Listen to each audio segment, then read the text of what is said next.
you. Obrigado, signor professore, Altamiro, and others for inviting me here to give this talk. And I hesitate. I am a physician, a lapsed physician, not a biostatistician, and there are many people here a lot more expert than myself in this area. But still, I will try to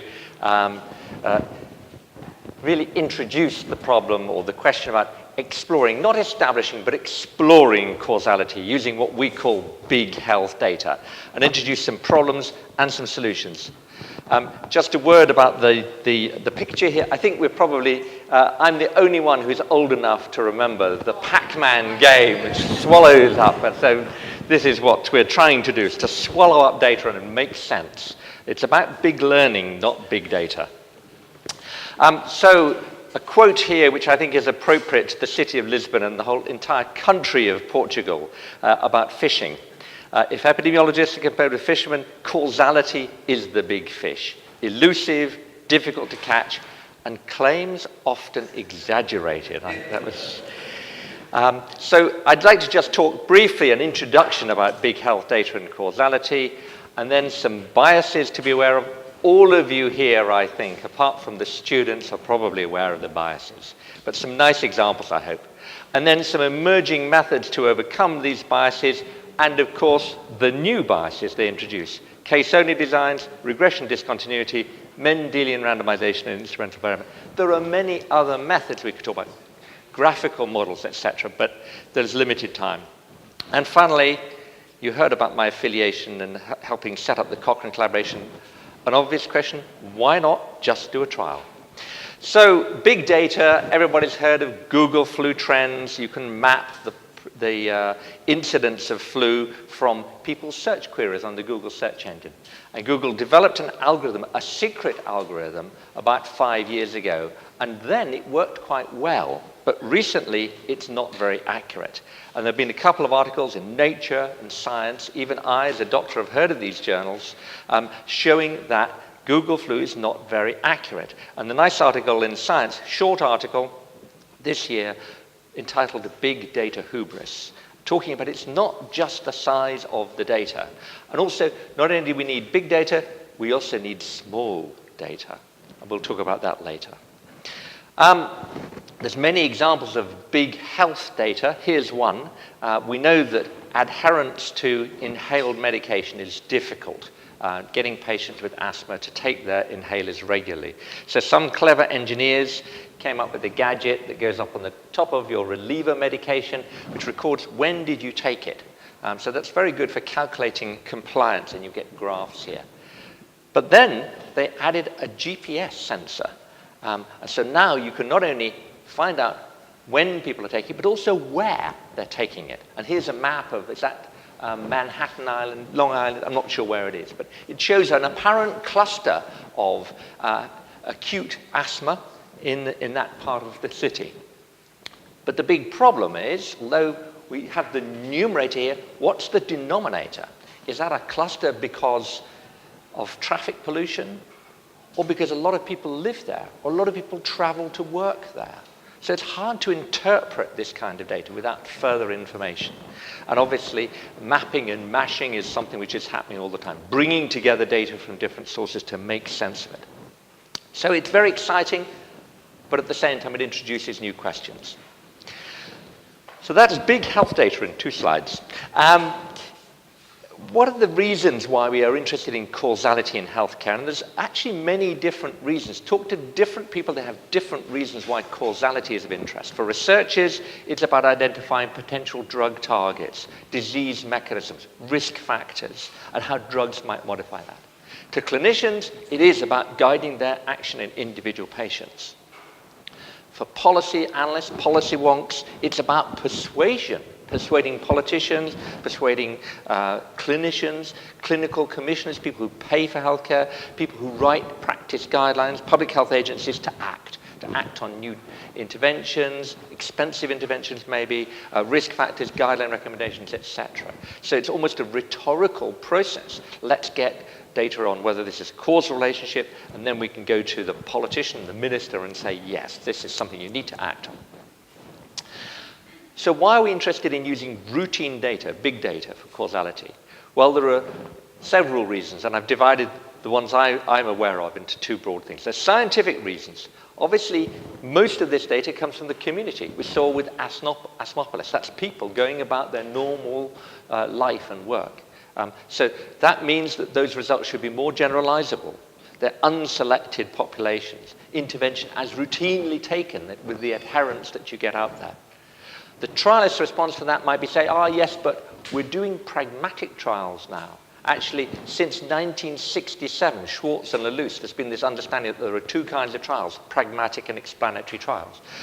Sean Treweek in Aberdeen has now developed a checklist for how pragmatic is that trial. So there is a whole new generation of trialists out there trying to do community-based pragmatic trials. So that reason may not be so strong. Yes, we can obtain the results faster, but again, there are methods for adapting the RCT methodology to do trials faster. And I'll give an example later of a trial in which we completed recruitment in 5 days. Actually, we overshot on recruitment. But look at that paper by Van Staar in BMJ 2012, I think. So that's scientific reasons. Practical reasons, yes, it is costly to run trials. There is a new European Union Clinical Trials Directive being discussed now, will come in 2070, which should make the cost of trials less expensive for academics. And of course, there are delays clearing trials through research ethics. Again, in the UK, we're streamlining that process. So again, that should be less of a problem. So there's a range of reasons for exploring routine data for causality. There's also some reasons not to use it. We're talking about retrospective data, so that means it's from further ago than if you do a prospective study. Less predictive. Johan van der Leyen came up with the first law of health informatics, or first principle of health informatics, that really we should only use data for the purpose for which it was collected. Why? Because there's many different biases, problems with quality. We'll talk about those in a moment. And there is a real issue about routine data tends to be lower quality than prospectively collected study data, which can be expensive, I know that. There are many potential biases in confounders. Some of them are unknown size and direction. We'll talk about those in a moment. And I think when you really need to know the truth, that's a good reason not to use routine data. When you're exploring causality, yes, it's perfectly reasonable. So what about data quality? We've already seen some of these problems. Problems about the numerator, local data definitions, local usage of codes. For example, we discovered in Scotland, looking at 2 million primary care encounters, that the general practitioners, the primary care providers, were only using 34 out of 350 possible codes for asthma and allergy in their system. So a very impoverished data set. And that seems to be something about the culture of primary care. If you go to a mental health trust or look in Medicaid data, as the previous speaker's been doing, maybe you find a much richer encoding pattern. There are certainly undocumented changes in data definitions, even disease definitions over time. And I expect all of you know that wonderful paper, a classic paper by now, by David Bayer, B-Y-A-R, entitled Why Databases Should Not Replace Randomized Trials, published in Biometrics, which is quite a good journal, I understand, in 1980. In which he catalogued some of these problems with routine data and changes in disease definitions, etc. So those are some of the numerator issues. There are similar denominator issues, undocumented changes in cohort definitions, coverage, follow-up methods, etc. And the worry that completeness of your cohort can vary according to disease severity, treatment. We make the assumption, or statisticians sometimes make the assumption, that data are missing at random. That's not always true. Some statisticians say it's rarely true. For example, we did a study and discovered that missing records were in patients where something had gone wrong. And so the consultant or somebody had taken the record away. This is on paper records. And there's a general lack of metadata, understanding and documentation of the quality of the data. So moving on then from the data itself to trying to make reliable inference. Well, I think we all know about the problem of multiple hypothesis testing, and Bonferroni and other corrections are one way around that, not necessarily very, satisfactory. But I think more problematic are the various confounders and biases. I've got a graph. Again, this is undergraduate stuff. Association is not causation, but I hope it'll amuse you. Regression to the mean, Simpson's paradox, and confounding by indication. That's not all the biases. Recall bias, immortal time. There's many, many more biases, but not time to go into all of those.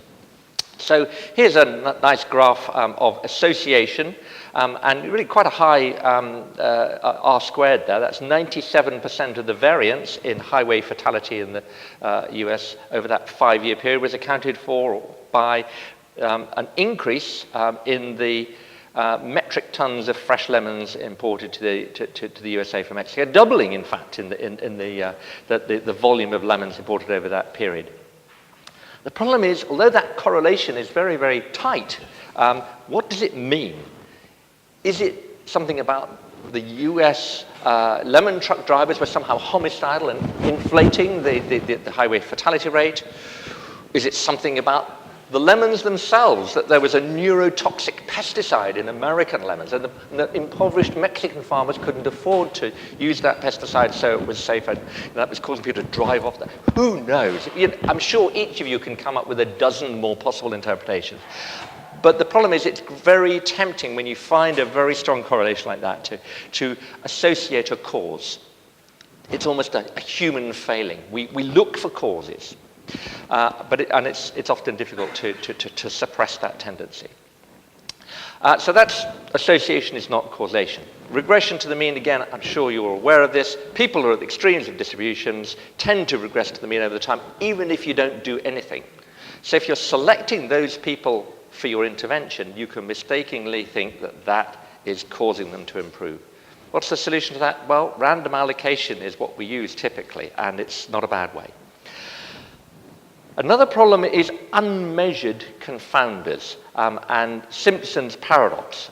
Here's an example. There's several examples going around. There's another one from Charig, BMJ, 1984, but this is a more recent one.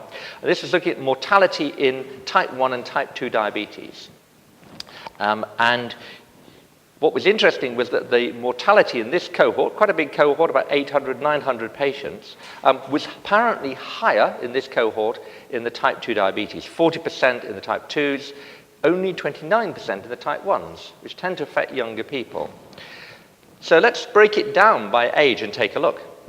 So up to 40-year-old, as you might expect, low mortality, and in fact, only 1%. Over 40 years, so these are the older people with type 1 diabetes, 46% mortality. What's interesting, where the paradox is that actually both these percentages are higher when you break this down. Remember here, the overall mortality was higher in the type 2 diabetics. But in fact, when you break it down by age, it looks like the mortality is higher in both of these age groups. So what's the explanation here? I expect and hope you've seen it. The fact is, it's a case mix effect that by far the larger proportion of the cohort were type 2 diabetics, and type 2 diabetics are more likely to die because they're older. So that's the reason that the overall mortality was higher. It's nothing to do with the diabetes, it's about the age of the cohort. Now that's great when we see this, but if we hadn't seen that breakdown by age, then we wouldn't actually realize that that was the reason for change in for increased mortality. So that's the problem about unmeasured and unknown confounders. Simpson's paradox. Another problem which I think we heard about earlier is confounding by indication. Let's just say you do a study, or you find in a database rather, 40% of cancer patients treated with your new drug survive 5 years versus 30% treated with the old drug. You may say, well, that's not a very big difference, but actually that's an absolute difference of 10%, a number needed to treat of only 10. Sounds like a pretty good new drug, especially if it's not very toxic. And obviously one question is, well, maybe it's to do with age, it's Simpson's paradox, let's look at baseline cancer severity, genetic markers, whatever you like, biomarkers, etc. The absolute difference is resistant to all of that correction, and it still reduces mortality by 10%, absolute. The problem is that maybe doctors are giving that new drug to patients who they believe will survive for longer. that there's an intuition, almost pattern recognition, that the clinicians are saying, aha, here's a patient. They're not younger, they're not, their Karnofsky score, their performance index is the same, the recorded stage of cancer is the same, but somehow I think this patient's a fighter and is likely to survive. They deserve the new drug, the new, more expensive drug. And this does happen in medicine. Doctors do their best for patients. They try and match the treatment to their patients. So receipt of the new drug may not be the cause of that difference in mortality. It may be a marker of a subgroup of patients who are going to do better according to the intuition. And the clinicians probably don't know how they do this. Anybody here read Thinking Fast and Slow by Daniel Kahneman? System 1 and System. We're very good at pattern recognition. We've evolved for 500,000 years to do that, to know that that could be a saber-toothed tiger around the corner. So clinicians are actually very good, experienced clinicians, at picking up people who might or might not survive. So that's the problem of confounding by indication. There is a tool called propensity scoring, which is a potential solution to that. But if you look in biometrics and statistics in medicine, there's quite a lot of studies using simulation and resampling and so on propensity scoring. And it works in a few circumstances, but in quite a few other circumstances, it doesn't work very well. And we have an example of that, which we published recently in the cardiac area, which why I included that. So we were interested in this drug, which has been around for a while, which blocks cholesterol absorption, called ezetimibe, and comparing it with the benefit of intensified statin, that's atorvastatin and rosuvastatin, versus the conventional statin treatment in people who are post-MI. And it was quite a large data set, 2,200 post-MI patients. And we followed them and looked at all-cause mortality. So when we did a simple Cox model, conventional analysis, we found that there was indeed a massive benefit of ezetimibe, even more than the intensified. It looked like it halved mortality, whereas the intensified statin reduced it. That's a hazard ratio to 0.65, something like that. But we were aware of confounding by indication, so we thought, well, we really ought to do a propensity score. Maybe the doctors are giving ezetimibe to a higher risk group or a lower risk group. And this finding for the Cox model was robust to propensity scoring. So we thought, well, we're really onto something here. And so my co-authors decided to submit the paper to the Lancet, full of excitement. This is at least 2 years before the, is it called the Improve It trial, which is actually just reported on that in a conference sometime. So we sent it off to the Lancet very confidently, done our propensity scoring, and fortunately, the Lancet statistical referee said, what about the data completeness? What about some of the covariates? What about immortal time bias? So we spent about another year looking at the data and did some further modeling. And guess what? The difference basically disappeared. Came down to 0.96 with a very wide confidence interval. What was interesting was that the difference with the intensified statins, the benefit of those remained. It wasn't as big as we thought, but it remained. But the difference with ezetimibe is almost abolished. And interestingly, the Improve It trial has come out with, is it a 2% reduction in all-cause mortality? Anybody at that conference last? Yeah, 2%, 3%? A modest reduction. 2% mortality. 2%. 6% relative. Yeah.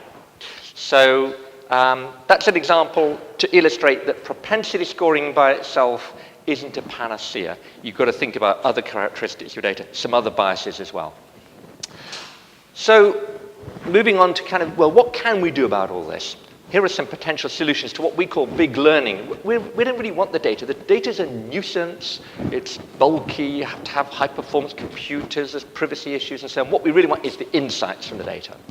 Well, of course, one thing that people are doing now is they're looking at social media to get insights into, for example, drug side effects.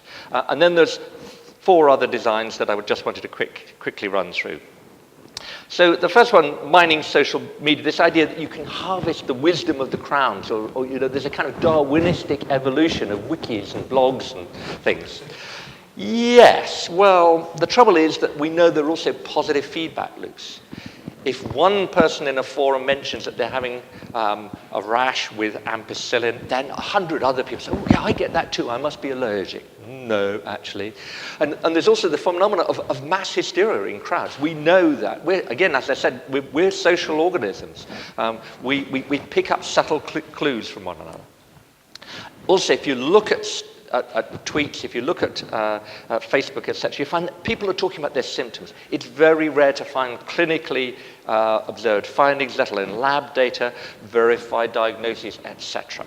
So it's a very scanty data set.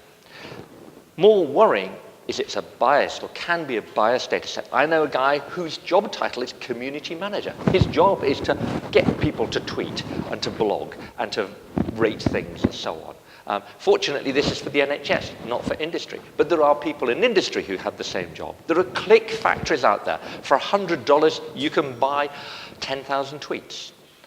There's Amazon's mechanical Turk service. You can actually ask for people to do that. And people, I'm afraid, will sign up to do things for 5 or 10 cents. And of course, there's the problem of representativeness.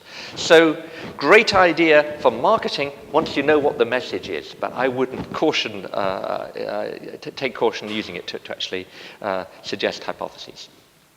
What about case crossover and self-controlled case study designs? There's a couple of references there. Just Google them, you'll find out what you do. They've been developed to assess vaccine and rare drug events, and they can be very useful. Essentially, what you do is you seek a group of patients in your database who had a period before exposure when the outcome of interest was measured. And then you compare the outcomes in the pre and the post period. There are some biases, and you need to be cautious about this. The reason for starting the drug, maybe the cause of the event, not the drug itself, etc. There's been a systematic review in PLOS ONE of these case-only designs, as they're called, and unfortunately, they're not always well done. Nordman et al. Developed a quality assessment tool for this, and they found that the validity assumptions were only satisfied in a quarter of the case-controlled and 40% of the self-controlled case series studies. But I think the strength of those will gradually improve. And of course, you know, I'm sure, the Strobe reporting guideline, which is an important source of insights. Another design is so-called regression discontinuity design, and here what you do is you identify patients who are given drugs, procedures, referred on a pathway, whatever, according to some continuous variable. Typically, there's a guideline which says, if you've got patients with a cholesterol above 6 millimoles, then put them on a statin, or refer them to a cardiologist. So above the threshold, they get it, below it, they don't. And then you compare the outcomes in two patient groups, those with values just above the threshold, and those with values just below the threshold. Not massively above and below, because those might not be comparable groups, but just above and just below. Now, of course, you've got some sample size issues there. If it's a tiny increment, you won't pick up very many people. So you have to increase the size of your window to get just enough patients. And then you can do sensitivity analysis based on the width of the interval and some other variables. Sounds great, doesn't it? Almost as good as randomization. The problem, again, comes down to psychology. If clinicians want to give statins to a patient, they might repeat the measurement of cholesterol until it comes the right side of the threshold, or even round it up. It's 5.6. Well, let's call that 6. You need statin. Or if they decide the patient doesn't need a statin, 6.1, well, that's not really high enough to justify it. So it might be recorded as 5.95. So they may repeat the measurement, they may make the measurement or record the measurement in a different way. So there could be a bias that creeps into RD designs. Nevertheless, they're increasingly being used. Here's some examples. You can use many different variables that you can use. It has to be a continuous variable. Even the date of introduction of a new treatment could be used potentially. And these are all published studies. And I'm working with one of my colleagues in Leeds to do a systematic review and look at some of the biases in these study designs. Because it's an interesting way of exploring data. 5 minutes. Here's another method which, again, is increasingly being used. It's called Mendelian randomization, and that's about genes. What you need is a gene that's strongly associated with a risk factor and only affects the outcome via that risk factor, no other route. And it can be useful for identifying drug targets, but there is a worry that some of the results of Mendelian randomization studies don't generalize for a number of reasons. And there are some new biases that you need to be aware of. Nevertheless, there have been a whole range of published Mendelian randomization studies. There was one in the Lancet, I don't think I've included that, 2012, genetic variants on LDL cholesterol, high BMI and coronary vascular disease, genetically low vitamin D. That's just published in November this year, all-cause mortality and cancer mortality raised. So That's another interesting idea if you can find the right gene. Now, there's a generalization of Mendelian randomization, which actually has come out of econometrics, called instrumental variable analysis. Essentially, what you're interested in is, does this intervention improve the outcome? And what you look for is something that determines the availability of the intervention or the application of the intervention. But the problem is that you want it not to be connected directly with the outcome, to either increase the outcome directly or to be applied if the outcome is more likely. So here's an example that's rather abstract. This is entry into the area of graphical models. So here's a health services research example of an instrumental variable to determine the benefit of it. Let's just say there's an obesity reduction program that's used in some parts of the country and not in other parts of the country. What you're interested in is whether it's effective. So you might think the instrumental variable is health district obesity. Each district might have an obesity policy or not. And if it does, then the program will be applied. If it doesn't, it won't. So surely that's a really good instrumental variable. Well, yes, as long as there isn't some other way that the policy could improve health status. Or if you've got, for example, a worried, active community. Let's say you're talking about a middle-class, well-educated area. The reason why there's a policy might be because actually they have good health status. And so that could be a confounder in an IV study of that kind. So you need to think about other causal links that might be active. So really moving towards a conclusion, when do we need reliable causality assessment? Clearly, if there's a complex causal chain, if it carries serious risk or cost or inconvenience, if it's a large-scale problem, if the target audience is skeptical about the intervention, asking where's the evidence, well, that's when you need reliable causality assessment. And also when randomization isn't a problem. And increasingly the health economists and the economists, developmental study people and policymakers are advocating experiments. And I would remind you that Bradford Hill's classic criteria in 1965 included experiment, response to withdrawal of the causal agent. Another reason why you might think that experimentation is useful is, here's an example of an association for you, may not be causal, is Ionides' study, in which they looked at nearly 50 highly cited, and these were, I think, at least 1,000 citations published in the 3 major medical journals. And of those 49 studies, 45 claimed that the intervention was effective. But as you probably remember, only 44% of those studies were actually replicated, and quite a few others were either contradicted or found effects that were really substantially higher than subsequent studies. But if we look at that bottom bullet point here, of the 6 non-randomized studies, 5 were later contradicted, whereas only 9 of the 39 RCTs were contradicted. So that's an interesting association for you. Like you're more likely to be notorious, according to Ionides, if you do a historically controlled or a non-randomized study. People, of course, always say that randomized trials are designed for drugs, but actually you can do randomized trials of all sorts of things. There's a randomized trial in JAMA of service dogs to improve people's self-esteem. Psychological counseling to reduce anxiety in road traffic accident victims. Intercessory prayer to improve the recovery of patients in cardiac care units. That was negative, that one, I think. We ourselves did a randomized trial of educational outreach visits in 25 obstetric units, studying the care given to 4,500 pregnant women, about trying to improve evidence-based practice, etc.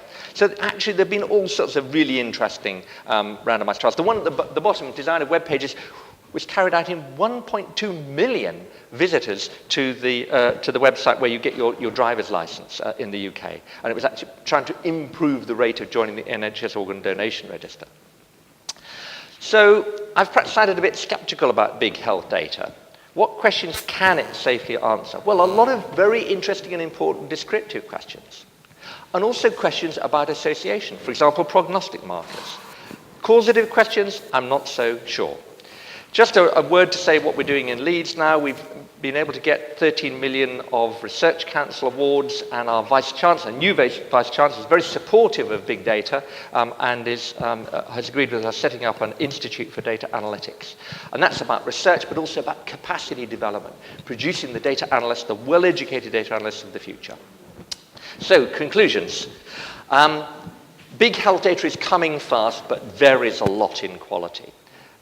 There are some new analysis methods that are emerging which can help us to explore causality, but they can't overcome undocumented bias in either the data sets or in the allocation of interventions. And really, data quantity is never going to trump data quality and careful analysis. And often, even in simple rhetorical terms, if you're trying to persuade clinicians, patients, guideline authors, you're going to need to do a randomized trial in the end anyway. And actually, these trials can be done very fast. We managed to recruit 900 students in 5 days to an internet-based trial. We also, that study I mentioned earlier, studying the care given to 4,500 patients, we actually managed to do that for only £30,000. Okay, that was before the EU Clinical Trials Directive and so on. But where there's a will, there's a way. So thank you very much indeed. I look forward to your comments and questions.